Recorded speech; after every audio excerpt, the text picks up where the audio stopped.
Dr. Divakar, what is this Ringer's lactate? What is this IV fluid thing? What does it do for a woman who's just given birth? And does the lactate word mean breastfeeding? Please explain it to the viewers. Namaste, Sudhaji. Thank you for inviting me on this show. And of course, when the news came in, it appeared unexplained and it was unfortunate and also, something that is unpardonable. All those now are behind us, and we have today zeroed down on somewhat explainable causes. In the news item, you just said 20 people contaminated water and they lost their lives. So something that happens to a bunch of women, to a series of events, which is unexpected, because as you said, C-section may be much, much more common than ever before. That means many women are undergoing C-section, but each woman's pregnancy and the delivery process is different. Having said that, a whole bunch at one institute should not be sequentially dying with this. When the causes are undetermined, it points towards something in common, something that is wrong in this sequence. And what could that be? So two major causes of maternal deaths, which we have to proudly say we have somewhat managed to conquer, is bleeding after birth and the high blood pressure, due to which many women would die. That is now receding in the background. The new emerging cause is the sepsis. Okay, infection bound sepsis, major organ failure. That's the kind of medical reports that we have got. Once the sepsis gets into your body, all the major organ, it's not caesarean, is something in the abdomen and the uterus, but this is an infection which has caused multiple major organ damages. For example, the last death was due to kidney failure.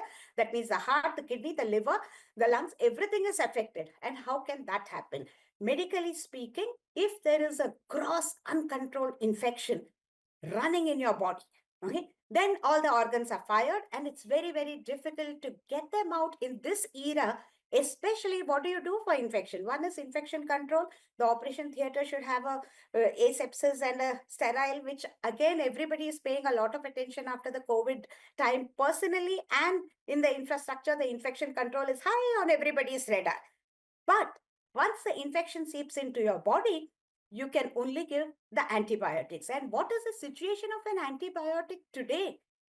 Antibiotic resistance has become the prime killer. You give higher in antibiotics, one behind the other, but there is no response. And finally, the patient succumbs. And how did this infection happen in this bunch of people? If we have to answer that, there are many things that have to be probed. Where is the source of infection, which can go into one woman, the next woman, the next, and the next, and the next 5 so far.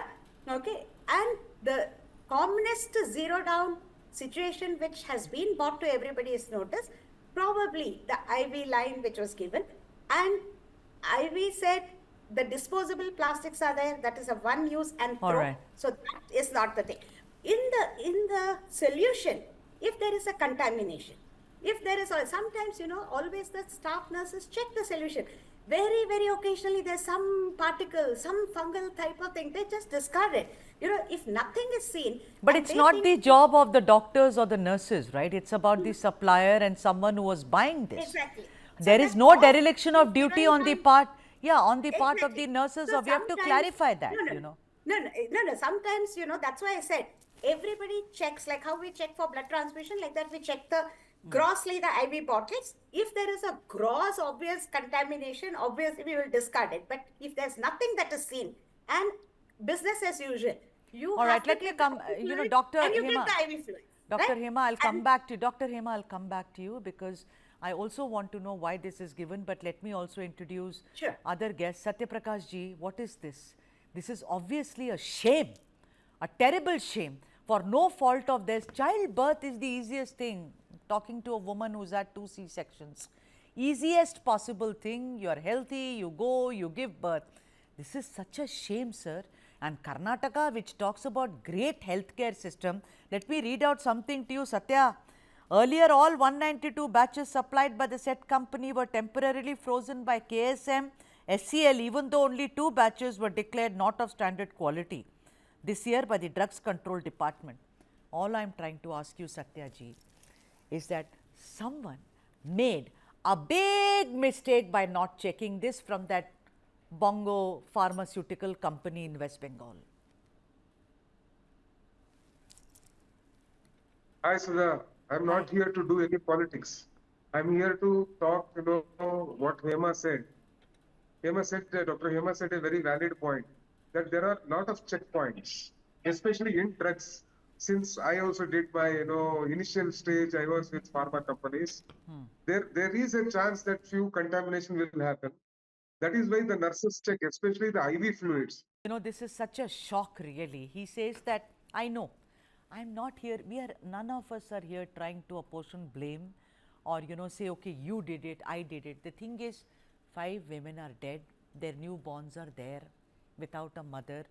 I don't know who's going to breastfeed them. You see, I'm a mother. I know exactly the problems that the families are going to face now. This seems very clearly like dereliction of duty, negligence to the core of 100% because we've lost lives. Very simple. If it was a common cold, cough, rash, it's okay.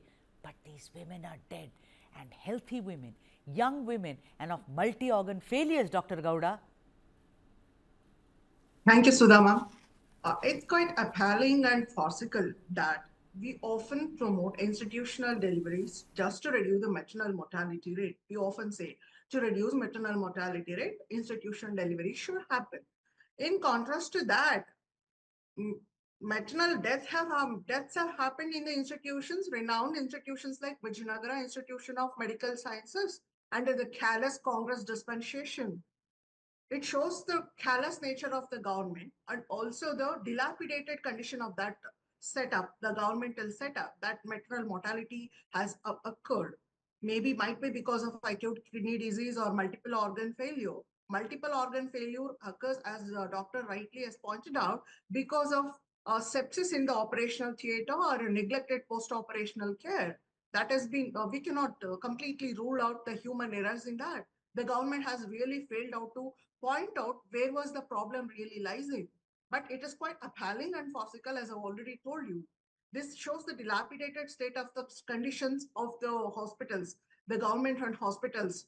The maternal mortality rate was 84 and it has been grossly reduced, drastically reduced to 69 very recently. Now it is shame, such a shame on the Karnataka dispensation.